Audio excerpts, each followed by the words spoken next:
世紀49章13節から15節です。共にお読みいたしましょう。ゼブルンは海辺に、船の着く岸辺に住む。その境はシドンにまで至る。イッサカルはたくましいロバ。二つの蔵袋の間に身を伏せる。彼は休息の地が心地よく、その地が麗しいのを見る。しかし肩は重荷を負ってたわみ、苦役を強いられる奴隷となる。今日のメッセージは、教会の召しとなる使命で家野先生です。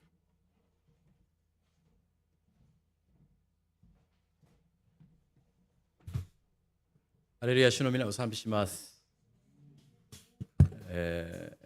昨日からですね、私たちの愛する優野先生、皆さんアメリカから毎年2回ですね、この日本を覚えて、また韓国のさまざまな教会を覚えて、来てくださってですね、そして、仕えてくださるこの先生の働きがどれほど、尊い働きでしょうか。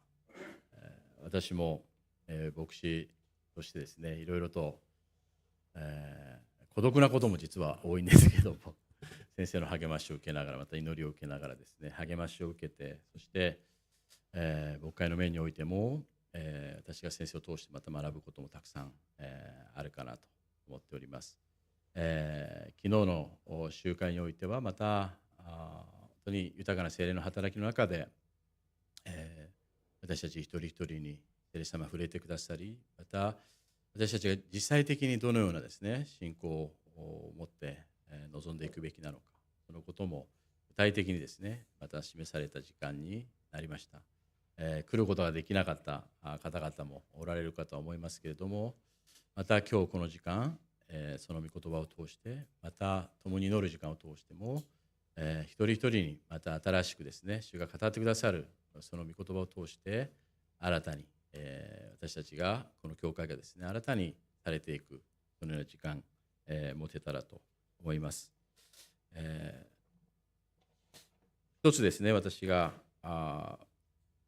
付け加えますと、一つは PRS のその礼拝の中での聖書朗読が先週から始まっているということと、また礼拝後に祈りのマニュアルを通して私たちが学びをですね、共にし、また取りなしの祈りについて私たちが学ぶ時間を今持っていますので、よろしくお願いします。それでは今日も皆さん愛する優野先生を、拍手を持ってお迎えしましょう。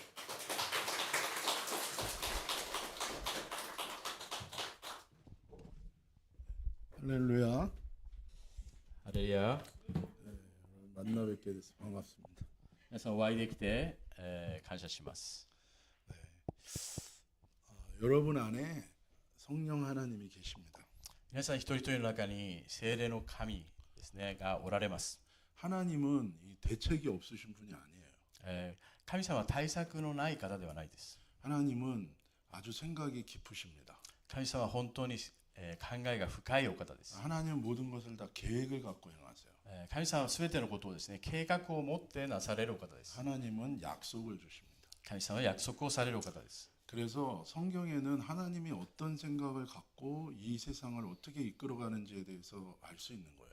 ですから聖書を通してですね、神様はどんな考えを持ってこの世をですね、導いていかれるかということを私たちは知ることができます。 그 얘기는 저와 여러분의 인생을 하나님이 어떻게 인도하시는지에 대해서도 성경에 명확하게 나와 있는 것입니다. ですから聖書の中には皆さん一人一人の人生をどのように導かれるかということが明らかに、具体的に示されているということです。 사람은 다 다르게 생겼습니다. 人は皆別々にですね作られました。 자라는 환경도 다 달라요. 成長したそのような背景も違います。 부모님도 다 달라요. 親も違いますね。 그러나 しかし 하나님이 정하신 神様が定められた 인생의 중요한 것들은 다 동일합니다. 人生において大切なことは皆統一して同じであります。 어떻게 구원받는가? どのように救いを受けるか、 어떻게 축복받는가? どのように祝福を受けるか、 그리고 사람의 일생의 흐름이 어떤 것인가? また人の人生の流れというものはどういうものか、 그의 핵심적인 것은 다 동일합니다. そのような革新的なものというものは皆同じであります。 그래서 저와 여러분이 ですから私と皆さんが 내 생각대로 살면 안 돼요. 私たち自身の考えによって生きてはいけません。 내 판단대로 살면 안 돼요. 私たちの判断通りに生きてはいけません。 저와 여러분은 私たちと皆さんは、 철저하게 細かく、 하나님의 말씀대로 살아야 돼요. 徹底して御言葉に生きる必要があるのです。 하나님이 없는 인생이 있습니다. 神様のいない人生があります。 구원이 없어요. 救いがありません。 축복이 없어요. 祝福がないです。 하나님이 계시다는 것은 神様おられるということは、 곧 하나님의 말씀이 있다는 것과 똑같은 거예요. 神様の御言葉があるということと同じです。 어떤 분은 얘기해요. ある方が言います。 자기는 예수님 믿는데요. 私はイエスを信じているんです。 자기는 하나님 믿는데요. 私は神様を信じているんです。 근데 하나님의 말씀과 예수님의 말씀대로 살지 않는다면 しかし神様の御言葉通りに生きることがなければ、 하나님 없는 것처럼 사는 거예요. それは神様がおられないかのように生きることと同じです。 우리가 모든 규칙을 완전히 지킨다는 의미가 아닙니다. 私が全てのルールを守るということではありません。 하나님의 말씀을 보고 神様の御言葉を見て、 하나님의 말씀을 듣고 また御言葉を聞いて、 하나님의 말씀을 믿고 また御言葉を信じて、 하나님의 말씀을 의지하는 거예요. また御言葉により頼んで、 우리는 넘어질 수 있습니다. 私たち倒れることあります。 우리는 쓰러질 수 있습니다. 倒れることありますけど、 하나님이 우리에게 요구하는 것은 神様は私たちに願われることは、 완전함이 아니에요. 完全性ではありません。 인간은 불완전해요. 人間は不安定ですよね。 하나님이 완전하세요. 神様が完全だからです。 그래서 저와 여러분이 하나님을 의지하라는 거예요. ですから私たちは神様をより頼みなさいということです。 부족한 내 인생 가운데 不足がある私たちの人生の中で、 완전한 하나님을 의지하고 完全な神様をより頼んで、 완전하신 하나님의 말씀을 붙들고 순종하려고 한다면 神様の完全である神様のその御言葉に従順して生きようとするならば、 결국 하나님의 뜻 가운데 우리의 인생을 세워가시겠다는 거예요. その時に神様の御心の中で私たちの人生は立てられていくということであります。 그래서 사람은 교만할 이유가 없습니다. ですから人が高慢になるですね、必要がないです。 내 실력이 아니에요. 自分の実力ではないからです。 하나님의 은혜인 것입니다. 神様の恵みです。 사람은 좌절할 필요도 없습니다. 人が挫折することもありません。 우리는 원래 그런 사람들이니까. 本来そのような存在だからです。 그러나 하나님이 우리를 가족으로 받아주시고 しかし神様は私たちを家族として招いてくださり、 하나님이 우리를 아들 딸로 받아주시고 私たちを息子娘と呼んでくださり、 우리의 연약함과 부족함도 私たちの弱さも私たちの不足さも 주님이 다 품어주시고 主は全てのことを抱いてくださって、 우리를 붙들고 私たち掴んで 우리를 세워주시고 立ててくださり、 우리를 인도해 주시고 導いてくださり、 우리를 만들어 주시고 救ってくださり、 우리를 축복해 주시겠다. 祝福してくださる。 단지 一つ、 주님을 기억하라는 거예요. 神を覚えなさい、記憶しなさい。 너의 마음을 하나님께 드리라는 거예요. あなたの心を神に捧げなさい。 주님의 이름을 부르라는 거예요. 主の皆を呼びなさい。 그리고 주의 말씀을 항상 입술에 두라는 거예요. そしていつも唇に、その口にですね、神様の御言葉を置きなさい。 오늘 우리가 읽은 이 창세기 49장 말씀은 今日私たちが読んだ49章のですね、御言葉は、 야곱이 자기의 12 아들들을 축복하는 기도의 내용입니다. ヤコブが12のですね、その息子たちを祝福する場面であります。 근데 그 기도의 내용을 보면 しかしその内容を見るならば、 자기 아들을 향한 축복만 있는 게 아니에요. 祝福だけがあるわけではないですよね。 저주도 있습니다. 呪いも入っています。 이게 좀 이상한 거예요. ちょっとおかしいと思いますけど、 여러분 어느 부모가 どのような親がですね、 자기 자식을 보면서 自分の子供を見ながら、 기도를 해주는데 祈るんですが、 축복만 하지 祝福だけするのが当然でしょう。 저주를 하고 싶겠어요. 呪いをする人がいるでしょうか。 사랑하는 여러분, 愛する皆さん、 하나님이 우리한테 원하는 게 뭔지 아세요? 神様は私たちに願うことは何でしょう。 하나님은 사람을 심판하고 싶어 하지 않아요. 神様は人を裁きたいと願うお方ではありません。 하나님은 사람을 저주하기를 원하지 않습니다. 神様は人を呪いたいと思うお方ではありません。 우리를 향한 하나님의 뜻은 神様の私たちに対する計画は 저주가 아니라 축복이에요. 呪いではなくて祝福であります。 우리를 향한 하나님의 뜻은 私たちに対する神様の心は 심판이 아니라 구원입니다. 裁きではなく救いです。 그런데 왜 저주를 얘기하는가? なぜわざわざここで呪いについて話しているのか。 저주의 상태에서 축복의 상태로 바꾸시고 싶으니다. 呪いの状態から祝福の状態へと神様を導きたいからです。 우리 크리스찬들한테는 가장 강력한 한 가지의 신앙적인 무기가 있어요. 私たち信じる信仰者のですね、一番強い武器というものがあります。 그건 회개입니다. それは悔い改めです。 우리는 넘어지는데, 私たちは倒れますが、 우리는 죄 짓는데 私たちは罪を犯しますが、 그걸로 끝이 아니에요. それが終わりではありません。 예수님의 십자가는 イエス・キリストの十字架は、 저와 여러분의 죄 대신에 예수님이 다 값을 치러 주신 거예요. イエス様は私たちの罪の代わりに十字架でその代価を払ってくださいました。 우리의 믿음은 私たちの信仰は、 우리의 인생을 私たちの人生は 죄로 끝내는 게 아니에요. 罪で終わるものではない。 우리 보고 회개하라는 거예요. 私たちを見て悔い改めようと言われます。 죄된 너를 붙들지 말고 나를 붙들라는 거예요.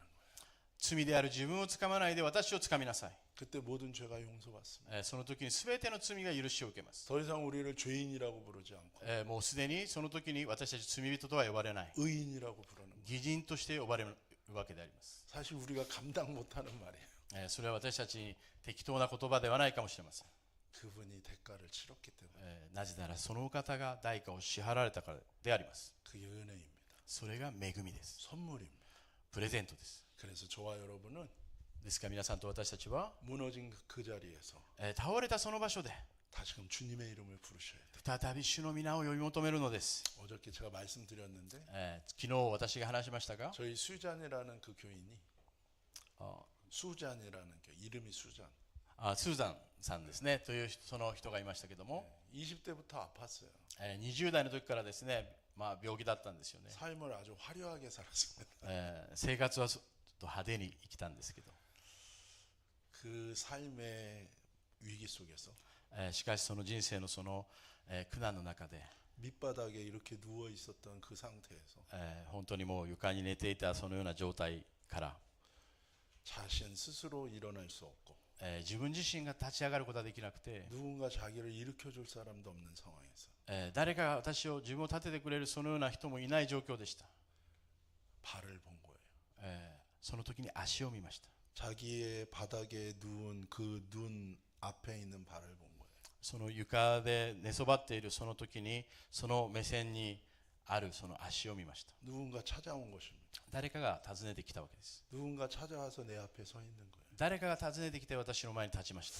직감적으로 예수님의 발이라는 걸 直 알았어요. 感的にイエス・キリストだと分かったわけです。 그리고 올려다 봤을 때 そして、 이렇게 올려 見 쳐다봐 上げた時に、 예수님이 그 머리에 안수하셨어요. その娘のその彼女の頭に暗唱されました。 몸의 상태가 좋아지기 시작했고 体の状態が良くなり、 죽음을 생각하는 인생이 아니라 死をですね考えていた人生ではなくて、 삶의 소망이 생겼고 人生に対するその希望が生まれ、 천국의 소망이 생겼어요. 御国に対する希望が生まれ、 교회 처음 올 때 네 발로 기어서 왔어요. 初めて教会に来た時にはですね、四つん這いになってきました。 지금은 두 발로 다니.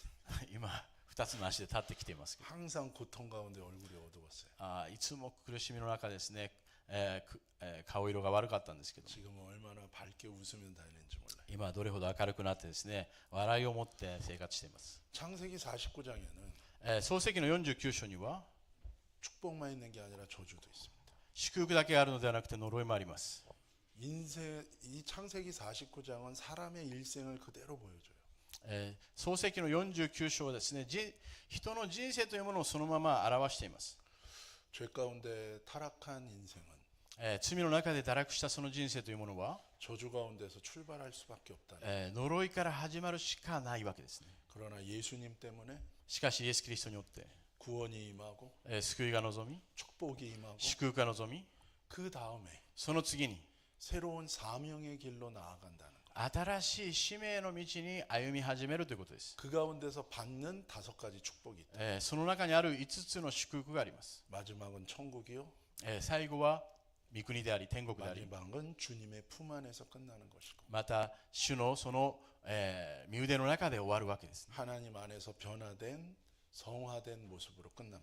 神様の中でその聖化された、清くされたそのような姿に変えられるわけです。 그래서 창세기 49장에 ですから創世記の39章では、 12명의 아들들을 향한 저주와 축복의 기도는 12のそのですね息子たちに対するその祝福と呪いは、 우리 영적인 일생의 과정을 보여주는 것입니다. 霊的な私たちの人生の過程、プロセスというものを見せています。 나는 어디에 있는가? 私はどこにいるのか。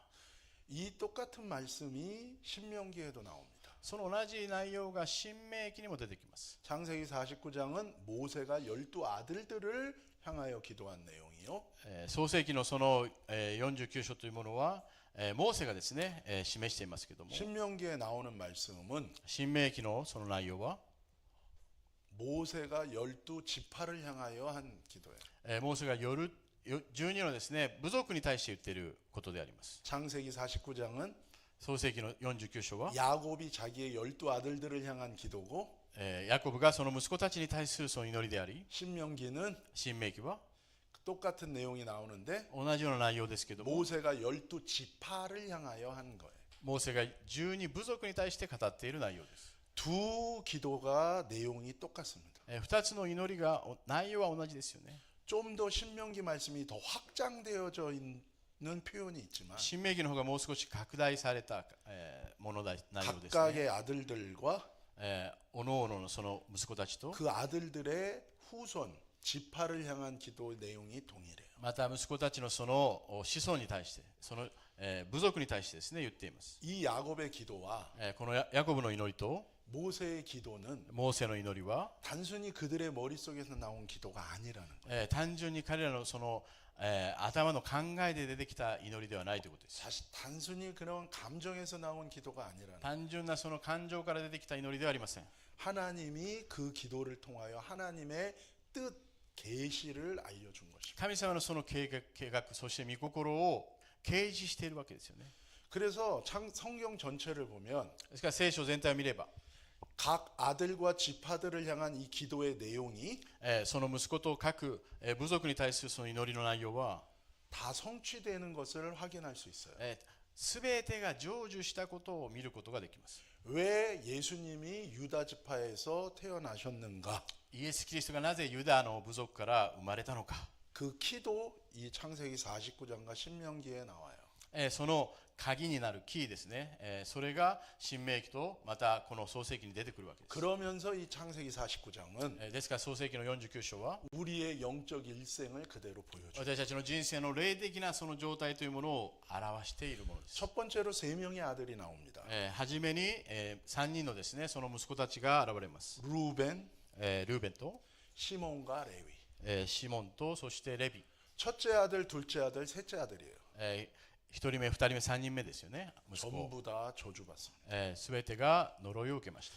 예수 만나기 전 인간의 상태는 죄된 상태요 저주의 상태였다는 거예요. イエス・キリストに出会う前のその人間というものはすべて罪と呪いの中に生まれた存在です。 여러분 인생의 원리는 아주 분명합니다. 人生の原理というものは本当に明らかですよね。 죄가 있는 곳에 저주가 있고 罪があるところに呪いがあり、 죄가 있는 곳에 심판이 있고 罪があるところに裁きがあり、 죄가 해결되면 구원받는 것이고 罪が解決するならば救いを受ける。 죄의 영향력에서 풀려나면 축복받는 것이고 罪のその影響力からですね、逃れるならば解放されるならば祝福に変わるということです。 죄는 어떻게 해결하는가? 罪はどのように解決するのか、 목욕을 해도 해결되지 않아요. そのお風呂に入ったからなくなるものではないです。 때를 밀어도 해결 안 돼요. なんだっけ、赤すりをしたから落ちるものではありません。 그 죄의 값을 치러주신 예수 그리스도를 믿는 것만이 해결해요. 罪を解決することができるイエス・キリストの十字架を信じることによってのみ、信仰によってのみ解決できます。 우리는 뭐를 믿는 겁니까? 私たちは何を信じるものでしょう。 예수님이 イエス・キリストが 내 죄 대신에 私の罪の代わりに 십자가에서 十字架において 그 값을 다 치르고 代価をすべて背負っていただいて、 보혈을 흘려주셨다. 血を流してくださった。 그 믿음이 강력한 믿음. その本当に確実なですね、その強いその信仰を持つこと。 넌 누구냐? あなた誰だ？ 넌 죄인이다. あなた罪人だ。 네 맞습니다. そうです。 그러나 しかし 예수님이 イエスが 내 죄 대신에 私の罪の代わりに 십자가에서 十字架において 죽으셔서 死なれて 피를 흘리셔서 血を流してく 내 ださい。 모든 죄를 해결하셨어요. 私の罪のすべての問題を解決してくださった。 내 죄에 대한 빚을 다 갚아주셨어요. 私の罪のすべての借りをですね返してくださった。 난 이제 더 이상 私はもうこれ以上 죄에 매인 인생이 아니고 罪に、縛られたですね人生ではなくて、 저주에 매인 인생이 아니고 呪いに縛られた人生ではなくて、 구원의 인생이요. 救いの人生であり 축복의 인생. 祝福の人生です。 이것이 우리의 믿음의 고백이에요. それが私たちの信仰の告白です。 그렇다면 だとするならば、 예수 만나기 전에 イエス・キリストに出会う前は 저주의 상태, 죄의 상태는 어떤 모습인가? 呪いの状態また罪の状態というのはどのようなものでしょ 첫 번째 루벤 아들이 う。ルーベンのその息子というものが、 한마디로 음란한 죄를 졌습니다. 一言で言うならば淫乱の罪を犯しました。 음란은 먼저 영적인 음란이 있습니다. 淫乱というものはまず霊的な淫乱があります。 하나님과 분리되는 게 영적인 음란이에요. 霊的な淫乱というものは神様と分離された状態を意味します。 하나님 아닌 것을 하나님처럼 예배하고 붙들려 사는 거예요. 神じゃないものを神のように崇め、そして掴むことです。 그것은 반드시 それは必ず、 영적인 음란은 반드시 霊的な淫乱というものは必ず 육적인 음란으로 연결됩니다. 肉体的な淫乱につながっていきます。 가정을 파괴합니다. 家庭を破壊します。 정상적인 관계들을 약속을 다 파괴하는 거예요. 正常なその約束、その関係というものを全部壊すようになります。 성경에 얘기합니다. 聖書は話します。 음란하면 淫乱があれば、 음란하게 살면 淫乱に生きるならば、 가난해질 거라. 貧しくなるよと。 음란하면 淫乱であるならば、 하나님과 멀어진다. 神様から離れていくよ。 이게 음란의 죄입니다. それは淫乱の罪なんですね。 실제로 루벤은 음란한 짓을 했고 그것으로 인한 저주가 임한 것입니다. ルーベンは実際的にですね、淫乱なその罪を犯して、そして呪いを受けました。 이것이 우리 인간의 문제입니다. それは人間の問題であります。 시몬과 레위는 シモンとレビは、 혈기와 분노입니다. また、もうその気が短いというんですかね、 血が 폭력적인 성향이에요. 暴力的なその性格ですよね。 혈기와 분노는 죄입니다. 怒りとそのようなですね、この血の気の多いそのようなものというものは罪です。 자기가 하나님이 되는 거예요. 自分が神のようになる、 자기가 심판의 위치에 올라가요. 自分が裁くものとなる。 그것이 혈기와 분노의 죄의 본질이에요. それが怒りとまた血の気の多いですね、そのようなものの罪だと言えます。 오늘 시간이 없기 때문에 내용을 세세하게 다 하지는 않겠습니다. 今日時間がないので全部細かくはちょっと話せません。 혈기와 분노가 있으면 この怒りとですね、そしてまた血の気が多いそのような状態になれば、 음란이 있으면 淫乱があるならば、 탁월하지 못해요. タボラジ、 뛰어나지 못해요. 乗り越えることはできない。 왜냐하면 卓越することはできないですよね。素晴らしいものになれないということですよね。 그런데 이제 유다 지파예요. またユダのそ 이제는 の、 유다 아들이에요. ユダたち、 근데 이제 유다 지파에서 예수님이 나옵니다. ユダのその部族からイエス・キリストが出てきます。 너의 후손을 통하여 실로가 오실 것이다. あなたの、子孫からですね、白が生まれると。 실로는 단수입니다. それは、単数であります。 실로의 복수는 샬롬이에요. 白のですね、複数というものはシャロームなんですね。 평화를 주고 평강을 주는 구원자 예수님이 너의 후손으로 올 거라는 거예요. 平和と平安を与えるイエス・キリストがあなたの、子孫として生まれるという約束です。 여러분 죄가 있으면 저주가 있어요. 皆さん、罪があるならば呪いがあります。 그러면 사람의 영혼은 평안하지 않습니다. 人の魂というものは平安がなくなるんですよね。 죄의 문제를 해결하지 않으면 罪の問題解決しなければ、 사단과 귀신이 그 틈을 타고 들어와서 항상 흔드는 거예요. サタンがいつも揺らすんですよね、魂を。 우리를 유혹하고 私たちを誘惑し、 우리가 넘어지면 정죄해요. そして私たちが倒れるならば、また、叱責するわけですよね。 그리고 우리의 삶을 좌지우지하려고 하는. そして私たちの人生を本当に倒そうとします。 계시록에 보면 黙示録を見るならば、 예수님이 십자가에 죽으시고 イエス・キリストが十字架で死なれて、 하나님이 부활시키고 神様がイエス様を復活させて、 그리고 승천시키고 そして昇天させて、 하나님 보좌 우편에 앉히시고 そして神様の右の座に 하늘과 땅의 모든 권세를 주시고 왕으로 세우셨어요. 地と天と地のですね、すべての権勢をですね、持たせて王として立てられました。 그리고 교회의 머리가 되게 하셨어요. そして教会の頭としました。 그리고 저와 여러분을 교회의 몸으로 부르셨어요. そして私たち一人一人を教会の体として呼ばれました。 예수님이 왕이 되신 다음에 イエス様が王となられた後、 천국에서 御国において、 공식적으로 公式的に、 첫 번째 하신 내용이 적혀 있어요. 一番最初にですね、されたその内容が記されています。 미국 대통령도 アメリカの大統領もですね、 대통령이 딱 되면 大統領になったら、 취임하는 그날이 딱 되면 その地位を持ったら、 대통령으로서 행정명령을 내립니다.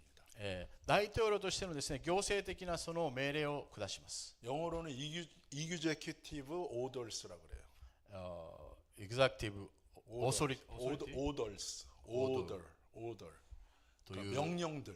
命令ですよね。オーダーですかね。 트럼프가 엄청나게 명령을 했어요. トランプが大統領になった時にもうたくさんのその命令を出しましたよね。 기다리고 있다가 대통령이 되자마자 그냥 한꺼번에 다 그냥 했어요. 待って待ってですね、大統領になった瞬間にもういっぺんにたくさんの命令を出しました。 그 중엔 좋은 게 많습니다. そのうちにまあいいものもたくさんありました。 동성 연애자들은 여자 경기에 나갈 수 없다. 同性愛者たちがですね、その女性愛者たちに対するものもありました。 전에는 크리스마스라는 말을 못 쓰게 했었어요. 以前はクリスマスという言葉もですね使えなくしていましたけども、 종교적 차별이라는 거예요. それがなんか宗教的なその差別だと。 메리 크리스마스란 말을 공적인 언어로 못 썼어요. メリークリスマスというですね言葉を公式的に使えなくしていた時ありました。 해피 할로데이라고 그랬어요. ハッピーハロデー、そんな風に言っていました。 근데 그거를 다시 바꿨어요. それをもう一度変えました。 메리 크리스마스 써도 된다. メリークリスマス使っていいよっ 이게 나쁜 것만 있지 않아요. て。その悪くないですよね。 예수님이 왕이 되신 다음에 イエス様が王となった後に 왕으로서 王として、 첫 번째 행정명령을 내린 게 계시록 12장이 나와요. 行政のその命令として出したものが黙示録の11章、 뭔지 알아요? 천국 출입 금지. その天国の天国に入るそのことをですね禁止するというこ 누가 출입 금지예요? と。誰が入国禁止でしょ 사탄이 출입 금지라는. う。サタンが入国禁止になった。 욥기서에 보면 사탄이 하나님 보좌에 옵니다. ヨブ記を見るならば、神様の近くにですねサタンがいましたけ 열왕기 ども、 상에 보면 사탄이 하나님 보좌 앞에 옵니다. 列王記のですね第一列王記を見るならば、神様のそばにですねサタンがい 와서 ました。 뭐 합니까? 何をしましたか？ 사람들이 이런 죄 졌습니다라고 하나님 앞에 고소해요. 人がこんな罪を犯しましたとですね神様に告訴しました。 저 사람 이런 죄 졌으니까 하나님 저주하십시오. 神様はこんな罪を犯してますからあの人をですね呪ってください。 마치 그에게는 검사처럼 기소권이 있었던 거예요. そのようにですね何か検査の、いますよね、裁判のそのように、指摘することができた。 근데 예수님이 십자가에서 모든 죄의 값을 다 치르신 거예요. しかしイエス・キリストが全ての罪のですね代価を支払ったときに 이제 今 사탄의 サタンの、 기소권은 없어졌어요. その既得権というものがですね失われた。 예수님이 십자가에서 다 해결했어요. イエス様は全てのことをですね解決しました。 그래서 예수님이 명령을 내린 거예요. ですからイエス様は命令を下すわけです。 더 이상 보좌 앞에 와서 사람들 정죄하고 기소하지 마. 너 끝났어. 출입 금지. もう神のですね御座に来てですねそして、人をこれ以上呪ってはいけない、そして裁いてはいけないと。 여러분 하나님이 저와 여러분에게 원하시는 것은 神様私たちに願われることは、 나는 양심이 있어 하면서 私は良心があるよ 계속 자기의 죄를 복귀하고 거기에 매여 있는 거 하나님이 좋아하지 않아요. と、そして、自分の罪にですね縛られて生きることをですね願っているんではないです。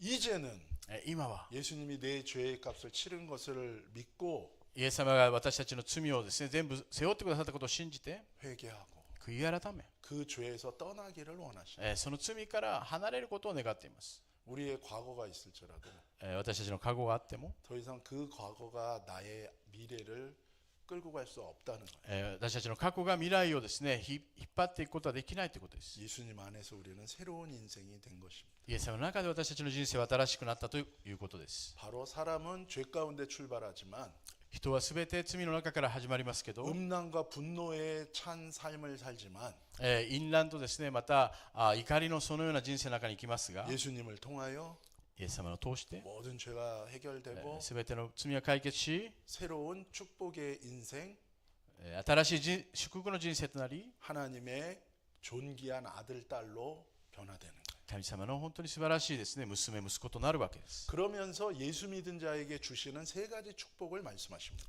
そしてイエスを信じる者たちに与えられる3つの祝福を 첫 語っています。 번째는 안식과 평강입니다. 一つは安息と平和です。 죄의 문제가 해결되면 사단이 차단되고 그 사람한테는 평안이 오게 되어 있습니다. 罪から解放されてですね、その人には平安と安息というものが回復します。 여러분, 미움 받는 것도 힘들지만 미워하는 것도 고통이에요. 憎しみを受けることも辛いんですけども、憎しむことも実はすごく苦しいことですよ 죄의 ね。 문제가 해결될 때 안식과 평강이 옵니다. 罪の問題を解決するときに安息と平安が回復します。 두 번째 예수 믿게 되면 주는 축복은 二つ目の祝福は 희락과 기쁨이에요. 喜びであります。 속에서부터 깊은 기쁨이 올라옵니다. 深い喜びがですね、もう一度回復してきます。 하나님을 기뻐하란 말이 있어요. 神様を喜びなさいという言葉があります。 사실 그 기쁨은 その喜びは 이모션이 아니라 エモーションではなくて、 감정이 아니라 感情ではなくて、 반응을 어디다 하느냐의 문제예요. 反応をどこにするかという問題です。 이제 죄가 해결되면 우리는 하나님께 반응합니다. 私たちは罪の問題を解決するならば、これから神様に対して反応します。 그럴 때 슬픔이 나를 주장 못해요. その時に悲しみが入ってくることはできないわけです。 힘들 수 있고 어려울 수 있고 苦しみがあり悩みがありますけど、 눈물 날 수 있지만 涙を流すことありますけど、 우리는 주님께 반응하면서 しかし私たちは主に反応しながら、 다시금 주님께 나아갈 수 있어요. 主のところに私たちは行くことができるので 세 す。 번째는 건강입니다. 3つ目は健康です。 영적인 건강이 오고 霊的な健康があり、 혼의 건강이 옵니다. また骨、 혼. 魂です。魂の健康があります。そして考えがあり、 감정이 있고 感情があり、 욕구와 의지가 있는 欲求とですね、意志があります。 그리고 몸의 건강이 옵니다. また体の健康があります。 예수님 만나면 イエス様に出会うならば、 생각이 건강해지고 考えが健康になり、 감정이 건강해지고 感情が健康になり、 욕구와 의지가 건강해지고 欲求と意志が健康になり、 몸의 회복이 오고 体の回復がなされ、 영 안에 성령 하나님이 들어오시기 때문에 霊の中に聖霊様が入ってこられるので、 건강하고 강건해집니다. 健康になり、また強くなります。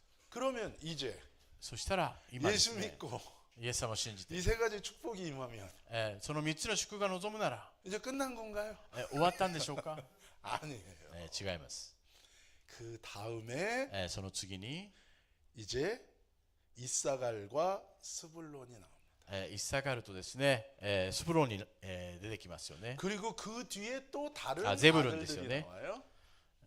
またその後にも出てきますけども、 이사갈과 스불론은 イッサカルとゼブルンは、 이제 예수 믿고 복 받은 다음에 イエス様のその救いと祝福を受けた後に、 이제 하나님의 아들과 딸이 된 저와 여러분이 また神様の息子娘となった皆さんと私が、 이제 죄의 문제가 해결된 저와 여러분 罪の問題が解決した皆さんが 어떻게 살 것이냐 どのように生きるべきなのか、 무엇을 위하여 살 것이냐 何のために生きるべきなのか、 그것을 사명이라고 해요. それを使命と言います。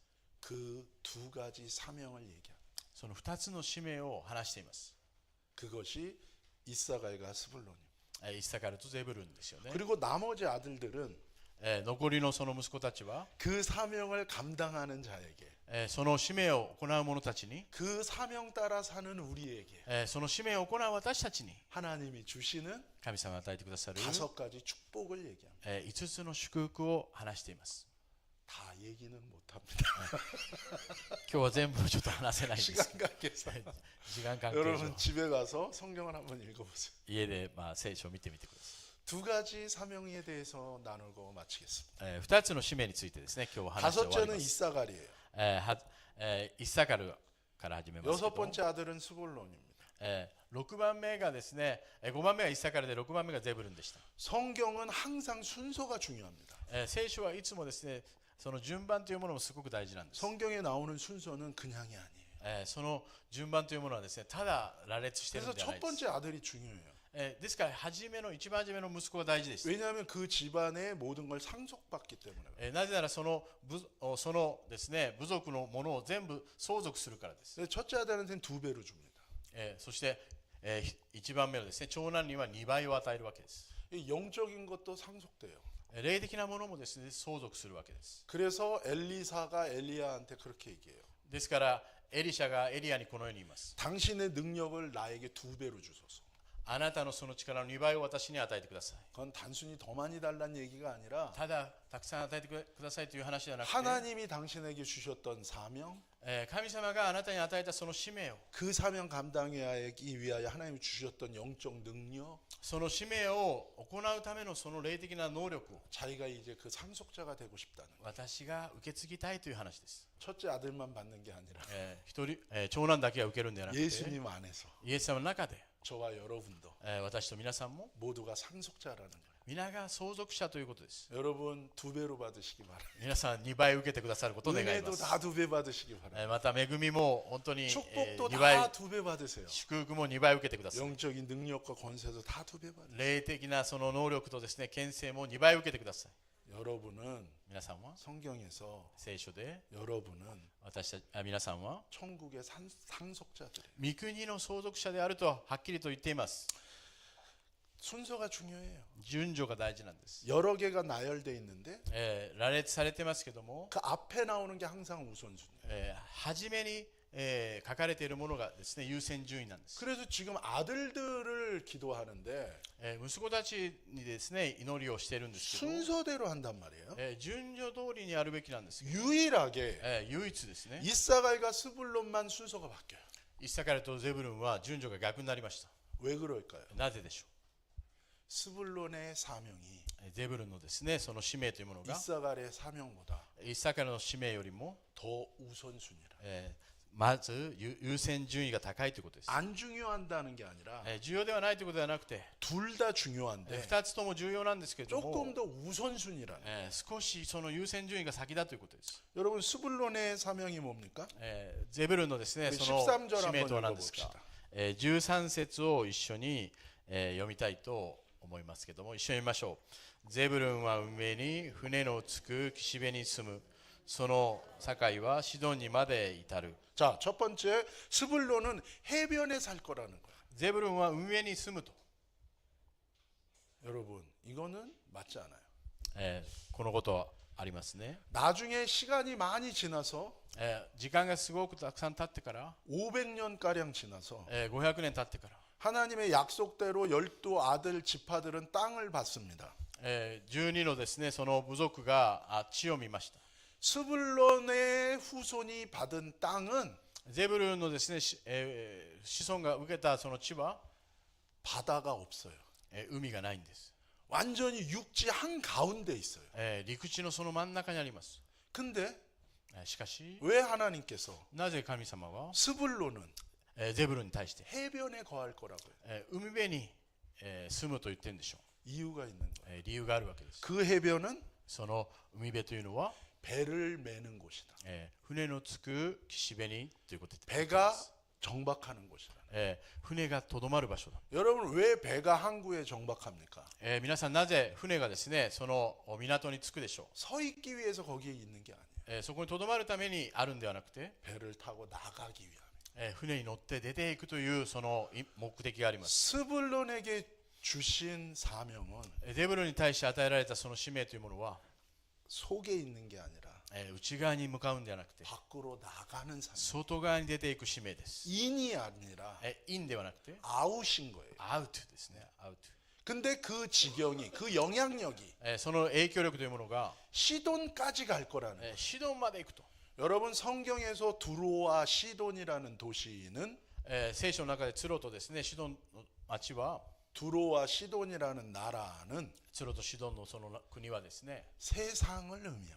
世の中を意味します。 세상의 화려함, 世の中のその派手なもの、 세상의 풍족함, また世の中の豊かなもの、 하나님 없는 세상이에요.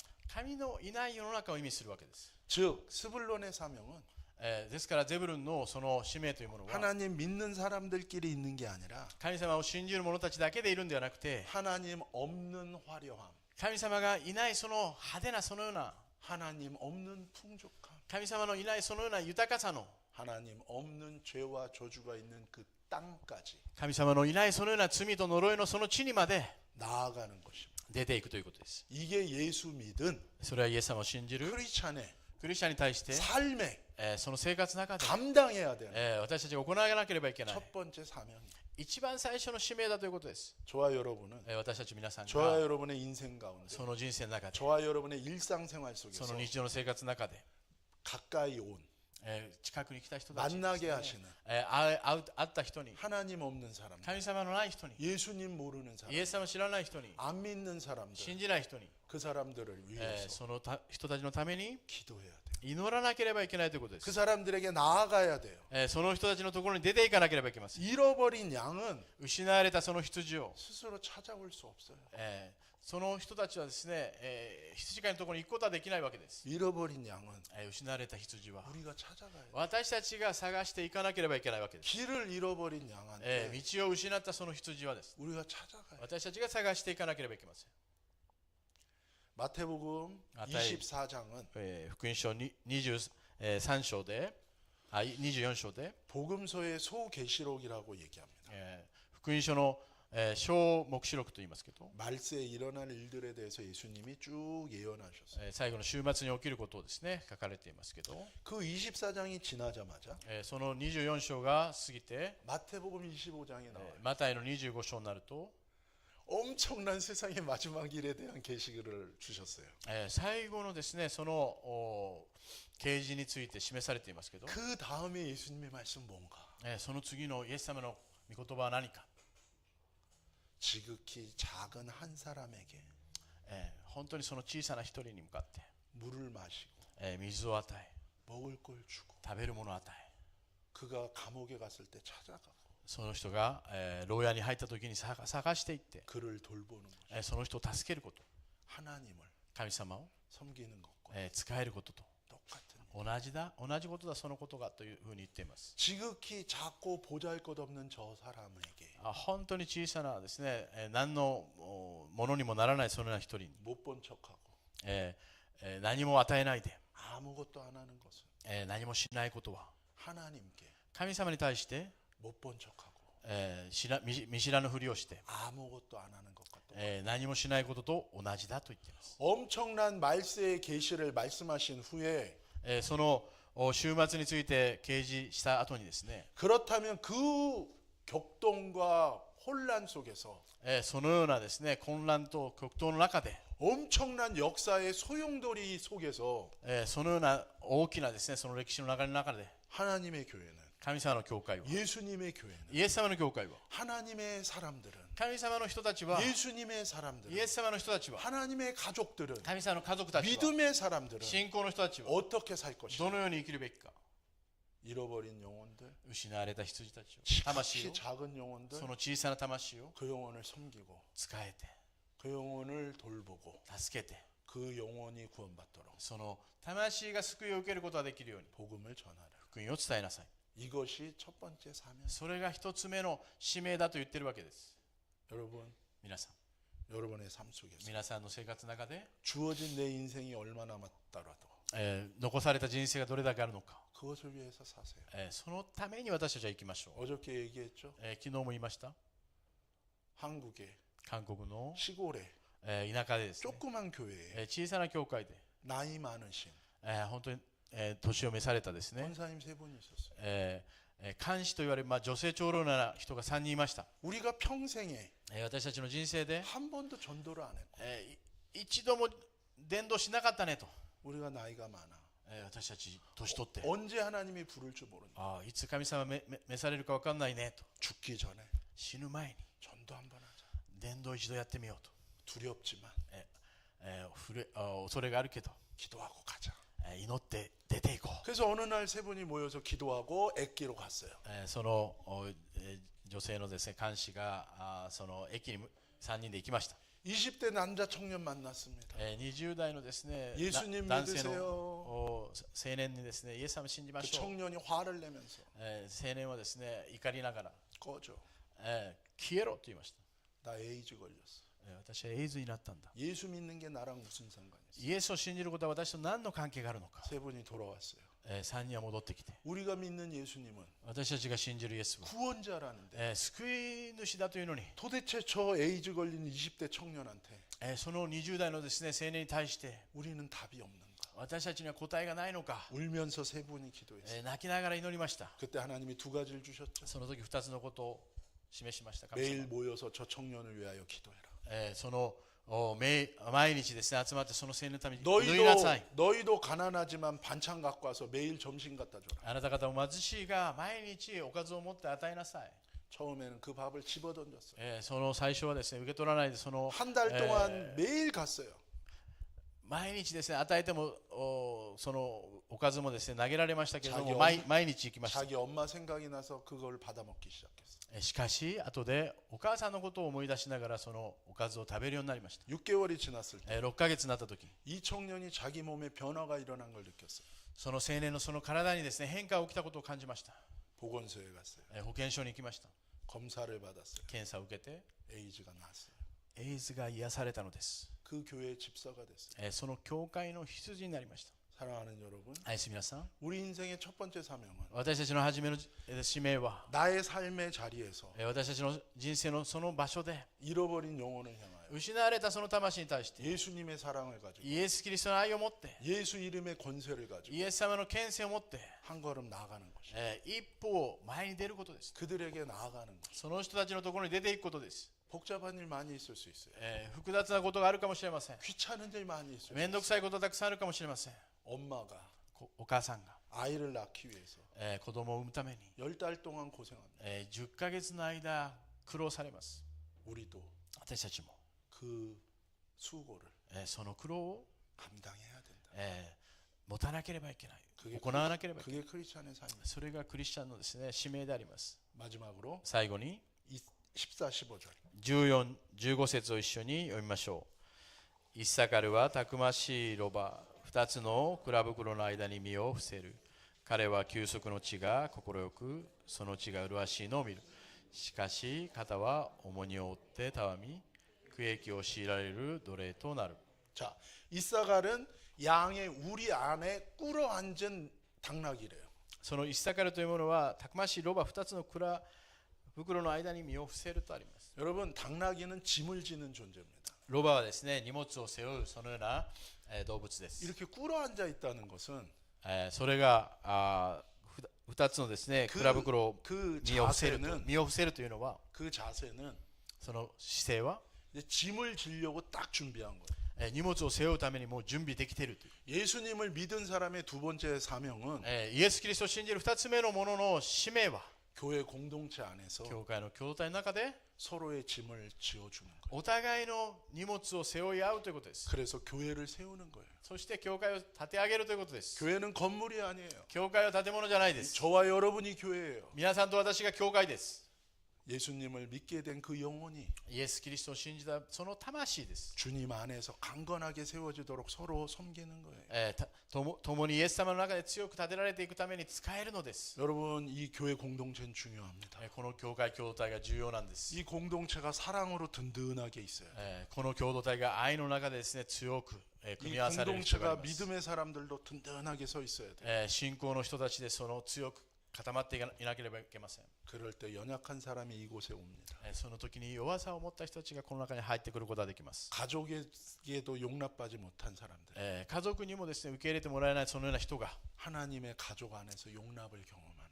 神様のその家族の中で受け入れられたことを経験するようになるのです。 그때 부끄러움을 이기는 거예요. その時に恥に勝つことができるのです。 그때 두려움을 이기는 거예요. その時に恐れに勝つことができるのです。 그때 하나님의 사랑에 붙들리는 거예요. その時に神様の愛をつかむようになるので 그때 す。 하나님의 말씀에 붙들리고 その時に神の御言葉をつかむようになり、 이 사람이 거룩해집니다. その時に聖なるものとされま 이 す。 사람이 밖으로 나가서 또 다른 영혼을 구원할 수 있는 하나님의 통로로 세워지는 거예요. またその人が外に出て行ってもう一人の魂を救いに導く通り管となることができるのです。 말씀을 마치겠습니다. 御言葉を終えたいと思います。 여러분, 이 두 가지 사명을 위해서 この2つの使命のために 내게 주어진 삶을 私たちにあるその人生を 살아가십시오. 生きるようにしましょう。 제가 아까 말씀드렸던 수잔이 さっき話したスーザンですけど、 처음 예수님 만나고 イエス様に出会って、 어느 날 꿈을 꿨어요. ある時夢を見ました。 천국에 자기 집을 봤어요. 天国の自分の家を見ました。 요한복음에 예수님 말씀하십니다. ヨハネの福音書でですね、イエス様は言います。 내가 가는 거 너무 걱정하지 마. あなたが来るところを心配しないで、 내가 먼저 가서 私が先に行って、 너희의 집을 あなたの家を 준비할 거야. 準備します。 이 집사님이 자기 집을 봤어요. その羊はその自分の家を見ました。 조그만 땅에 小さな土地でしたけど 집이 없고 家はなくて、 땅만 있더래요. 土地だけがあったみたいですけ 우리 교회 온 지 이제 14년이 지났습니다. ど、私の教会に来て14年が経ちますね。 몇 년 전에 기도하다가 何年前祈った時に 환상을 봤어요. 幻を見ました。 자기 집을 봤어요. 自分の家を見ました。 땅이 넓어졌습니다. 土地が広くなりましたけど、 집이 지어졌어요. 家が建つようになりました。 화풍이냐 서양식이냐 일본식이냐 まあ西洋式なのか日本式なのか、まあいろんなどんな家か、 자기가 좋아하는 모던한 스타일로 自分の好きなモダンのそのようなスタイ 자기가 ル、 좋아하는 화이트톤으로 自分の好きなホワイトの色でですね、 안에 들어갔대요.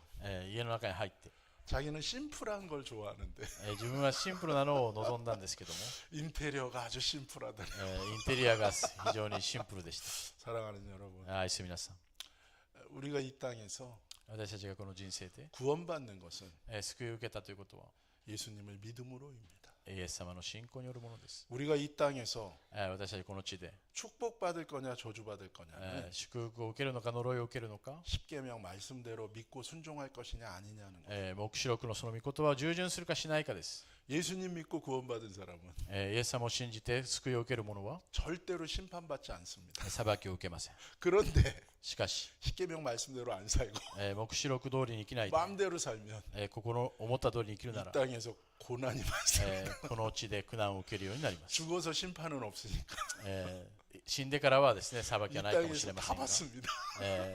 この地において、苦難を受けるようになりま 나 す。 분명히 얘기해줬습니다. 私は今日明らかに話しました。 잊지 마세요. 忘れないようにしてください。 사명을 감당하고 使命を全うしてくださり、 복이 넘치고 祝福が多くなり、 은혜가 넘치고 恵みが多くなり、 거룩이 넘치고 聖なるものとなり、 사랑이 넘치는 愛が満たされる 여러분 되시기를 皆さんになることを 축복합니다. 願います。 이 시간 한번 기도합시다. 共にこの時間に祈りましょ 눈을 감으시고 う。目を閉じていただき、 두 손을 한번 살짝 들어보십시오. 二つの手をですね上げてくださり、 네, 한번 들어보세요. この時間手を上げましょ 이 시간에 기도할 때는 う。この時間祈るとき、 속으로 기도하지 마세요. 内側で黙って祈らないでください。 머리로 기도하지 마시고 頭で祈らないで、 작은 소리라도 좋으니까 小さい声でもいいので、 여러분의 소리를 내서 기도하기로. 声を出して祈りましょう。 여러분의 마음속에 있는 걸 소리로 낼 때 心にあるものをですね、声として出すときに、 여러분이 영으로 하나님 앞에 기도할 수 있는 길이 열리는 거예요. 霊によって祈るその祈りがですね開かれていきます。 때로는 우리는 조용히 기도해야 돼요. 時に私たちは静かに祈るべきです。 때로는 우리는 소리를 내야 돼요. しかし時には私たちは声を出して、 작은 소리라도 좋아요. 小さな声でもいいので、 여러분의 소리로 皆さんの口で 지금 声を出して、 여러분 앞에 서 계신 目の前に立っておられる 주님께 主に向かって 기도하시기로. 祈りましょう。 함께 기도합시다. 一緒に共に祈りましょう。ハレルヤ天の下の神様、感謝しま 오늘 す。 이 主よ、どう 시간에 かこの 우리의 時間、 입술을 열어주시고 お主よ、 우리의 私たち 마음을 一人一人の 열어주시고 唇を 우리의 開いて 영을 くださり、 이 시간에 성령님이 임재하여 주시고 사랑하는 아들 딸들 가운데로 다니시며 한 명 한 명 성령의 기름을 부어 주옵소서. 한 명 한 명 성령의 기름을 부어 주옵소서. 성령을 부어 주옵소서. 성령을 부어 주옵소서. 닫혀진 마음을 열어주시고 아버지 안에 모든 강력한 세력을 깨뜨려 주시고 모든 무장이 해제되게 하시고 아버지 안에 모든 집이 무너지게 하여 주시고 하나님의 집으로 세워지게 하여 주옵소서. 이 시간에 보혈로 덮어 주옵소서. 막혔던 모든 통로가 열릴지어다. 보혈이 들어갈지어다. 성령의 불과 길이 들어갈지어다. 성령을 부어 주옵소서. 성령을 부어 주옵소서. 죽은 영혼이 살아나게 하시고 병든 영혼이 치유받게 하시고 몸의 치유가 임할지어다. 혼의 치유가 임할지어다. 생각과 모든 감정과 우리의 모든 욕구와 의지에 하나님의 평강이 임할지어다. 건강이 임할지어다. 모든 음란은 끊어지고 모든 분노와 진노와 폭력은 끊어지고 예수 그리스도 안에서 안식과 평강과 기쁨과 하나님의 놀라운 은혜와 건강이 임할지어다. 함께하여 주옵소서. 축복하여 주옵소서. 하나님 감사합니다. 感謝します。 잃어버린 나를 찾아오신 주님을 찬양합니다. 失われた私を訪ねてきてくださり感謝します。 잃어버린 나에게 失われた私に 먼저 주님을 만난 まず主に出会うことができる、 그 누군가를 その誰かが 나에게 私に 보내주셔서 감사합니다. 送ってくださり感謝します。 나를 私を 주님의 이 교회에 보내셔서 主の教会に送ってくださり、 이 교회를 섬기는 この教会に仕える 많은 사람들의 사랑 속에서 その多くの人の愛の中で 나를 세워주셔서 감사합니다. 私を立ててくださり感謝します。 주님, 主よ、 내게 주어진 인생 속에서 私の人生の中で 힘들고 어려울지라도 苦しみと悩みがあっても 이제 이 사명을 나도 감당하기 원합니다. 私もこの使命に生きることができるように導いてください。 나아가 잃어버린 영혼에게로 가기 원하고 私が失われたその魂に向かっていくことができるように、 언제든지 짐을 질 준비를 하고 이 공동체를 섬기기 원합니다. いつでもその荷物を背負うことができるように、この共同体に仕えることができますように、 나의 인생에 私の人生に、 우리 가족의 인생 私の家族の中に、 우리 교회 공동체 私の 속에 教会の共同体の中に 하나님의 평강으로 가득 차게 하시고 神様の平安が満たされていきますように、 하나님의 개입하시는 은혜로 가득 차게 하시고 神様の介入された恵みで満たされますように、 하나님으로부터 오는 축복이 넘치게 하시고 神様の祝福が満たされるように、 하나님의 사랑으로 충만케 하여 神 주옵소서. 様の愛で満たされますように、 한 분 한 분을 축복하시고 一人一人を祝福してください。 지금 이 시간 성령을 부으소서. 今この時間、聖霊を送ってく 성령을 ださい。 부으소서. 聖霊を注いでください。 성령을 부으소서. 聖霊様を注いでください。 힘과 능으로도 안 되지만 権力と力と能力によってできるものじゃない。 하나님의 영으로 가능하다고 하셨어. 神の霊によってなされると言われている。 성령을 부으소서. 聖霊を注いでください。 우리의 입술을 벌려 주의 이름을 부르게 하시고 私たちの唇を通して主を呼び求め、 우리의 입술을 벌려 하나님 말씀을 읽게 하소서. そして私たちの唇を開いて御言葉を読むものとしてくださり、 나의 입술의 고백과 私の唇の告白、 나의 마음의 묵상이 私の心のその黙想に 주님께서 받으시고 기뻐하시는 主が受け取ってくださり喜んでください。 영광이 되게 하소서. 栄光に変えてください。 예수님의 이름으로 イエス様の名によって 축복하며 祝福し 기도 올리옵나이다. お祈りします。 아멘. アメン。湯野先生に感謝の拍手を捧げましょう。共に賛美を捧げましょう。